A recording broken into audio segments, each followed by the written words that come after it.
कैसे हो आप सब। आशा करता हूँ बिल्कुल अच्छे हो, स्वस्थ हो और अच्छी पढ़ाई लिखाई कर रहे हो। तो जैसा कि बच्चों, आज हम लोग आपकी जो कक्षा 7 की जो पुस्तक है भूगोल, जिसको हम लोग इंग्लिश में ज्योग्राफी कहते हैं, उसके पहले पाठ को हम लोग देखेंगे। पहले पाठ के मुख्य मुख्य बातों पर हम लोग चर्चा करेंगे, अच्छे ढंग से समझेंगे, सीखेंगे और इसको आप पढ़ेंगे। तो देखिए बच्चों, स्क्रीन पर आप देख पा रहे हैं। आप जैसा कि स्क्रीन पर ध्यान से देखिए, यहाँ पे आप लिखा हुआ देख रहे हैं पर्यावरण के घटक। तो पर्यावरण के घटक कौन कौन से हैं, तो इसमें हम लोग देख पा रहे हैं। देखिए बीच में पर्यावरण के घटक हैं और उसके दोनों साइड आप देख पा रहे हैं, एक तरफ प्राकृतिक लिखा हुआ है और एक तरफ मानव निर्मित लिखा हुआ है। तो अब है कि प्राकृतिक में क्या क्या चीज़ें आएगी। जैसे प्राकृतिक मतलब जो मानव नहीं बना सकता है, जो प्रकृति से हमें प्राप्त हुई है और जिसको मानव निर्माण नहीं कर सकता है। तो उसमें देखिए फिर तीर मार के एरो में बना के दिया हुआ है जलमंडल, वायुमंडल, स्थलमंडल और जैवमंडल। जल हो गया जलमंडल, वायु हो गया वायुमंडल, स्थल हो गया स्थलमंडल और सजीव हो गया, जितने भी सजीव हैं वो जैवमंडल में आएंगे। अब इधर देखिएगा, जैसे मानव निर्मित, तो जिसको मानव ने बनाया है, मनुष्यों ने बनाया है, मनुष्यों ने इसका निर्माण किया है। जैसे कि आप देख रहे हैं ऊपर में एक पार्क का वो चित्र छपा हुआ है। पार्क जो होता है बच्चों, वो मानव के द्वारा बनाए जाते, पौधे लगाए जाते हैं और उनको अच्छे ढंग से सजाया जाता है, जो मनुष्य करते हैं। इमारतें आप देख पा रहे हैं, बड़े बड़े बिल्डिंग बनाए जाते हैं। फिर आप पुल देख रहे हैं, पुल भी मनुष्यों के द्वारा बनाए जाते हैं। सड़कें हैं, स्मारक हैं, उद्योग धंधे हैं। तो इस तरह से ये एक मानव निर्मित इधर देख पा रहे हैं और एक प्राकृतिक है और एक नीचे है मानव। मानव में हम लोग जैसे एक व्यक्ति, परिवार, समुदाय, धर्म, शैक्षिक, आर्थिक और राजनीतिक स्थिति, ये सब आप देख पा रहे हैं। यही है पर्यावरण के घटक, जैसा कि आप सभी ने देखा। अब हम लोग देखेंगे पर्यावरण के घटक में, तो ऊपर के वार्तालाप से आप समझ गए होंगे कि किसी भी जीवित प्राणी के चारों ओर पाए जाने वाले लोग, स्थान, वस्तुएं एवं प्रकृति को पर्यावरण कहते हैं। ठीक है बच्चों, ये आप यहाँ पे देख रहे हैं। इसमें हम लोग अभी चर्चा कर रहे हैं कि इसको हम लोग क्या कहेंगे, पर्यावरण कहेंगे। देखिए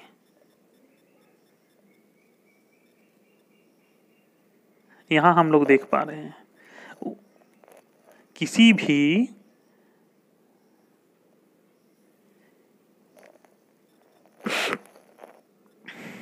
तो जैसा कि आप लोग बच्चे जान गए कि किसी भी जीवित प्राणी के चारों ओर पाए जाने वाले लोग, स्थान, वस्तुएं एवं प्रकृति को हम लोग पर्यावरण कहते हैं। इसको आप अपनी कॉपी पर नोट कर लेंगे। ये एक इम्पॉर्टेंट पॉइंट है जो कभी परीक्षाओं में पूछे जाते हैं। आप प्रश्न अभ्यास में हो सकता है पूछे जाएं, इसलिए आप इसको नोट कर लें कि किसी भी जीवित प्राणी के चारों ओर पाए जाने वाले लोग, स्थान, वस्तुएं एवं प्रकृति को पर्यावरण कहते हैं। यह प्राकृतिक एवं मानव निर्मित परिघटनाओं का मिश्रण है। जैसे अभी हम लोगों ने ऊपर में चित्र में देखा था कि प्राकृतिक भी था और मानव निर्मित भी था। प्राकृतिक पर्यावरण में पृथ्वी पर पाए जाने वाली जीवीय और अजीवीय दोनों परिस्थितियां सम्मिलित हैं। ठीक है बच्चों, जबकि मानवीय पर्यावरण में मानव की परस्पर क्रियाएं, उनकी गतिविधियां और उनकी बनाई गई रचनाएं सम्मिलित होती है। जैसे हम लोग देख पा रहे थे अभी, पार्क हो गया, स्मारक हो गया, पुल हो गया, बिल्डिंग हो गया, सड़कें हैं, ये सब मानव निर्मित है। अब देखिए प्राकृतिक पर्यावरण के बारे में हम लोग जाने पूरे विस्तार से। देखिए देख पा रहे हैं जैसा कि स्क्रीन पर आप प्राकृतिक पर्यावरण देखिए, भूमि, जल, वायु, पेड़ पौधे एवं जीव जंतु मिलकर प्राकृतिक पर्यावरण बनाते हैं। ये एक इम्पॉर्टेंट बिंदु है कि प्राकृतिक पर्यावरण से आप क्या समझते हैं। तो यहाँ पे आप लिखेंगे भूमि, जल, वायु, पेड़ पौधे एवं जीव जंतु मिलकर प्राकृतिक पर्यावरण बनाते हैं। स्थल मंडल, जल मंडल, वायुमंडल और जैवमंडल से आप पहले ही परिचित हो गए हैं, हम आपको दिखाए हैं अभी फिगर में। अब देखिए इसको हम लोग इसके कुछ तथ्यों की जानकारी प्राप्त करते हैं। पृथ्वी की ठोस परपटी या कठोर ऊपरी परत को स्थल मंडल कहते हैं। स्थल मंडल क्या हो गया बच्चों? पृथ्वी की जो सबसे ऊपरी परत है, ठोस परत है, कठोर परत है, उसको हम लोग स्थल मंडल कहते हैं। यह चट्टानों एवं खनिजों से बना होता है एवं मिट्टी की पतली परत से ढका होता है। यह पहाड़, मैदान, घाटी आदि जैसी विभिन्न स्थलाकृतियों वाला विषम धरातल होता है। ये स्थलाकृतियाँ महाद्वीपों के अलावा महासागर की सतह पर भी पाई जाती है। तो ये आप जान गए स्थल मंडल के बारे में। स्थल मंडल क्या है? स्थल मंडल वह क्षेत्र है जो हमें वन, कृषि एवं मानव बस्तियों के लिए भूमि, पशुओं को चरने के लिए घास स्थल प्रदान करता है। यह खनिज संपदा का भी एक स्रोत है जहाँ से खनिज निकाला जाता है। ठीक है बच्चों। अब आइए हम लोग जल मंडल के बारे में देखें। देखिए स्क्रीन पर आप लोग, जल के क्षेत्र को जल मंडल कहते हैं। विशाल जल का भंडार, जैसे कि मान लीजिए कि बड़ा बड़ा समुद्र है, सागर है, महासागर है, वो सब क्या है? जल का जो विशाल क्षेत्र है, सभी सब जल मंडल है। और भी जैसे मान लीजिए नदी हो गया, झील है, समुद्र है, सागर है आदि भी जैसे विभिन्न जलाशयों से मिलकर बनता है। यह सभी प्राणियों के लिए बहुत आवश्यक है। क्या हम लोग बिना जल के रह सकते हैं? नहीं रह सकते हैं बच्चों। इसलिए जल मंडल बहुत जरूरी है। अब आगे देखिए, पृथ्वी के चारों ओर फैली वायु की पतली परत को वायुमंडल कहते हैं। वायुमंडल मतलब जहाँ वायु का बहुत सारा समूह है, जैसे कि मान लीजिए हर जगह वायु है। आप एक खाली बोतल लेते हैं, उसमें भी हवा है। आप अगर खाली बर्तन लेते हैं, उसमें भी हवा है। आप लोग देखते होंगे बच्चों, जैसे कोई खाली का अगर डब्बा है, उसको आप पानी में उल्टा डुबा देते हैं, हल्का टेढ़ा करते देखते हैं, बुलबुला निकलता है। वो क्या है मालूम है? वो हवा है। वो जो बुलबुला आप देखते हैं वो हवा है, वो वायु है। वही जब निकलता है तो बुलबुला बन के निकलता है। इस तरह से हम कह सकते हैं कि पृथ्वी के चारों तरफ हर जगह वायु फैली हुई है। पृथ्वी का गुरुत्वाकर्षण बल अपने चारों ओर के वायुमंडल को थामे रखता है। यह सूर्य की झुलसाने वाली गर्मी एवं हानिकारक विकिरणों से हमारी रक्षा करता है। सूर्य से जो पराबैंगनी किरणें निकलती है, उससे हमको रक्षा करता है। इसमें कई प्रकार की गैस, धूलकण एवं जलवाष्प भी उपस्थित रहते हैं। वायुमंडल में परिवर्तन होने से मौसम एवं जलवायु में परिवर्तन होता है। जैसे अगर वायुमंडल में परिवर्तन होता है तो मौसम में भी परिवर्तन हो जाता है और जलवायु में परिवर्तन हो जाता है। पादप एवं जीव जंतु मिलकर जैवमंडल या सजीव संसार का निर्माण करते हैं। यह पृथ्वी का वह संकीर्ण क्षेत्र है जहाँ स्थल, जल और वायु मिलकर जीवन को संभव बनाते हैं। मतलब जो हम लोग सजीव का जो संसार है, हम हैं, आप हैं, पशु पक्षी हैं और जितने तरह के आप जो जीव देखते हैं जिसमें जान हो, जो सजीव है, ये सभी मिलकर एक जैव मंडल का निर्माण करते हैं। अब आइए हम लोग देखते हैं पारितंत्र क्या है। पारितंत्र है ना, देखिए बाएं साइड में देख रहे हैं पारितंत्र की परिभाषा दी हुई है। बाएं साइड में देखिए पारितंत्र के बारे में हम लोग जाने। पारितंत्र वह तंत्र जिसमें समस्त जीवधारी आपस में एक दूसरे के साथ तथा पर्यावरण के उन भौतिक एवं रासायनिक कारकों के साथ परस्पर क्रिया करते हैं जिसमें वे निवास करते हैं। ये सब ऊर्जा और पदार्थ के स्थानांतरण द्वारा संबद्ध है। ये हो गया पारितंत्र की परिभाषा। आप इसको कॉपी पर नोट कर सकते हैं। देखिए कुछ उदाहरण है पारितंत्र के। देखिए स्क्रीन पर, सभी पेड़ पौधे, जीव जंतु एवं मानव अपने आसपास के पर्यावरण पर आश्रित होते हैं। प्रायः वे एक दूसरे पर भी आश्रित हैं। जीवधारियों का आपसी एवं अपने आसपास के पर्यावरण के बीच का संबंध ही पारितंत्र का निर्माण करता है। अधिक वर्षा वाले वन, घास स्थल, रेगिस्तान, पर्वत, झील, नदी, महासागर एवं छोटे से ताल का भी एक पारितंत्र हो सकता है। अब देखिए हम लोग मानवीय पर्यावरण देखेंगे। मानवीय पर्यावरण, देखिए अब हम लोग मानवीय पर्यावरण देखेंगे। मानव अपने पर्यावरण के साथ पारस्परिक क्रिया करता है और उसमें अपनी आवश्यकता के अनुसार परिवर्तन करता है। प्रारंभिक मानव ने स्वयं को प्रकृति के अनुरूप बना लिया था। उनका जीवन सरल था एवं आसपास की प्रकृति से उनकी आवश्यकताएं पूरी हो जाती थी।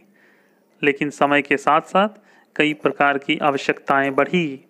मानव ने पर्यावरण के उपयोग और उसमें परिवर्तन करने के कई तरीके सीख लिए। उसने फसल को उगाना, पशु पालना एवं अस्थायी जीवन जीना सीख लिया। पहिए का आविष्कार हुआ, आवश्यकता से अधिक अन्न उपजाया गया, वस्तु विनिमय पद्धति का विकास हुआ, व्यापार शुरू हुआ और वाणिज्य का विकास हुआ। औद्योगिक क्रांति से बड़े पैमाने पर उत्पादन प्रारंभ हो गया, परिवहन तेज गति से प्रारंभ हुआ, सूचना क्रांति से पूरे विश्व में संचार सहज और द्रुत हो गया।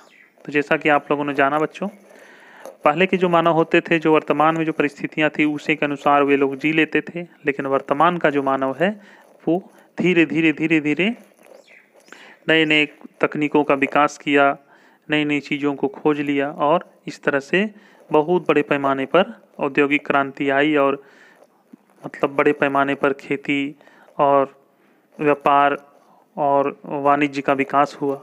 लोग की आवश्यकताएं बढ़ी, उस अनुसार मनुष्यों ने नए नए तरीकों को खोजा और आगे विकास किया। ठीक है बच्चों, प्रश्नोत्तरी को करते हैं, प्रश्नाभ्यास को करते हैं। आप इसको अच्छे ढंग से अपनी कॉपी पर नोट करेंगे, उसको लिखेंगे, अच्छे ढंग से समझेंगे ताकि आप परीक्षाओं में अच्छे ढंग से उसको कर पाएँ। आप उसको नोट करेंगे, लिख लेंगे, सभी प्रश्नों को अच्छे ढंग से कॉपी में लिख लेना है। वीडियो को रोक रोक के आपको लिख लेना है ना। पहला प्रश्न है, पारितंत्र क्या है? तो इसका उत्तर है वह तंत्र जिसमें समस्त जीवधारी आपस में एक दूसरे के साथ तथा पर्यावरण के उन भौतिक एवं रासायनिक कारकों के साथ परस्पर क्रिया करते हैं जिनमें वे निवास करते हैं, पारितंत्र कहलाता है। ये सब ऊर्जा और पदार्थ के स्थानांतरण द्वारा संबद्ध है। देखिए बच्चों, दूसरा प्रश्न है, प्राकृतिक पर्यावरण से आप क्या समझते हैं? तो इसका उत्तर है भूमि, जल, वायु, पेड़ पौधे एवं जीव जंतु मिलकर प्राकृतिक पर्यावरण बनाते हैं।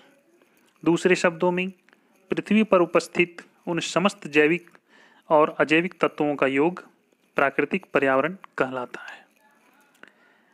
प्रश्न 3 है, पर्यावरण के प्रमुख घटक कौन कौन से हैं? तो आप उत्तर लिखेंगे, पर्यावरण के प्रमुख घटक प्राकृतिक घटक, इसमें खनिज, भूमि, पेड़ पौधे, पशु पक्षी, जलवायु आदि, और दूसरा मानव निर्मित घटक जैसे यातायात के साधन, संचार के साधन, उद्योग, पार्क आदि। अगला प्रश्न है, मानव निर्मित पर्यावरण के 4 उदाहरण दीजिए। तो इसको आप आंसर लिखेंगे, मानव निर्मित पर्यावरण के उदाहरण यातायात के साधन, संचार के साधन, उद्योग, पार्क आदि। अगला प्रश्न है, स्थल मंडल क्या है? पृथ्वी की उस परपटी या कठोर ऊपरी परत को स्थल मंडल कहते हैं। यह चट्टानों एवं खनिजों से बना होता है एवं मिट्टी की पतली परत से ढका होता है। यह पहाड़, पठार, मैदान, घाटी आदि जैसी विभिन्न स्थलाकृतियों वाला विषम धरातल होता है। ये स्थलाकृतियाँ महाद्वीपों के अलावा महासागर की सतह पर भी पाई जाती है। स्थल मंडल वह क्षेत्र है जो हमें वन, कृषि एवं मानव बस्तियों के लिए भूमि, पशुओं को चरने के लिए घास स्थल प्रदान करता है। यह खनिज संपदा का भी एक स्रोत है।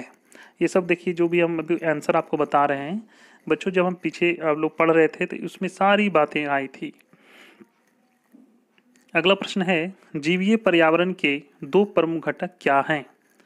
तो आप उत्तर लिखेंगे, जीवीय पर्यावरण के दो घटक, पहला पेड़ पौधे और दूसरा पशु पक्षी। आपका अगला प्रश्न है, जैव मंडल क्या है? पादप एवं जीव जंतु मिलकर सजीव संसार का निर्माण करते हैं, जिसे जीव मंडल कहते हैं। यह पृथ्वी का वह संकीर्ण क्षेत्र है जहां स्थल, जल एवं वायु मिलकर जीवन को संभव बनाते हैं। देखिए अगला है कि सही उत्तर पर आपको चिन्ह लगाना है। पहला, इनमें से कौन सा प्राकृतिक पारितंत्र नहीं है? मरुस्थल, ताल, वन। तो इसका आंसर होगा ताल। दूसरा प्रश्न है, इनमें से कौन सा मानवीय पर्यावरण की घटक नहीं है? स्थल, धर्म, समुदाय। तो इसमें हम स्थल आंसर करेंगे। अगला है, इनमें से कौन सा मानव निर्मित पर्यावरण है? पहाड़, समुद्र, सड़क। तो इसमें हम सड़क लिखेंगे। अगला है, इनमें से कौन सा पर्यावरण के लिए खतरा है? पादप वृद्धि, मतलब पौधा अगर बढ़ता है, जनसंख्या वृद्धि, मनुष्यों की संख्या बढ़ती है, और फसल वृद्धि। तो इसमें आंसर होगा जनसंख्या वृद्धि, क्योंकि अगर जनसंख्या वृद्धि इसी तरह होती रही तो पर्यावरण के लिए खतरा उत्पन्न हो सकता है। सही जोड़ा लगाएंगे हम लोग। देखिए निम्नलिखित स्तंभों को मिलाकर सही जोड़े बनाइए। जैवमंडल, वायुमंडल, जलमंडल, पर्यावरण। तो जैवमंडल में हम लोग देखेंगे कि जैवमंडल वह संकीर्ण क्षेत्र जहां स्थल, जल एवं वायु पारस्परिक क्रिया करते हैं। वायुमंडल कहते हैं पृथ्वी को घेरने वाली वायु की चादर, और जलमंडल है जलीय स्रोत, जलीय क्षेत्र, और पर्यावरण है हमारे आसपास का क्षेत्र। देखिए कारण बताएं। अगला प्रश्न हम देखेंगे कि मानव अपने पर्यावरण में परिवर्तन करता है, क्या कारण है? तो इसका आंसर हम करेंगे, मानव अपने पर्यावरण के साथ पारस्परिक क्रिया करता है और उसमें अपनी आवश्यकता के अनुसार परिवर्तन करता है। वह अपनी आवश्यकता के लिए फसल उगाता है, पशुओं को पालता है, वस्तुओं को निर्मित करने के उद्योगों की स्थापना करता है, आवागमन के लिए यातायात के साधनों का निर्माण करता है, नदियों पर बांध बनाकर बाढ़ पर नियंत्रण और सिंचाई का प्रबंध करता है। ये सभी मनुष्य को पर्यावरण से प्राप्त नहीं होता, बल्कि वह पर्यावरण में बदलाव करके प्राप्त करता है। अगला प्रश्न है, पौधे एवं जीव जंतु एक दूसरे पर आश्रित हैं, कैसे? कारण देना है आपको। सभी पेड़ पौधे, जीव जंतु एवं मानव अपने आसपास के पर्यावरण पर आश्रित होते हैं। प्रायः वे एक दूसरे पर भी आश्रित हैं। जीवधारियों का आपसी एवं उन अपने आसपास के पर्यावरण के बीच का संबंध ही पारितंत्र का निर्माण करता है। अधिक वर्षा वाले वन, घास स्थल, रेगिस्तान, पर्वत, झील, नदी, महासागर एवं छोटे से ताल का भी एक पारितंत्र हो सकता है।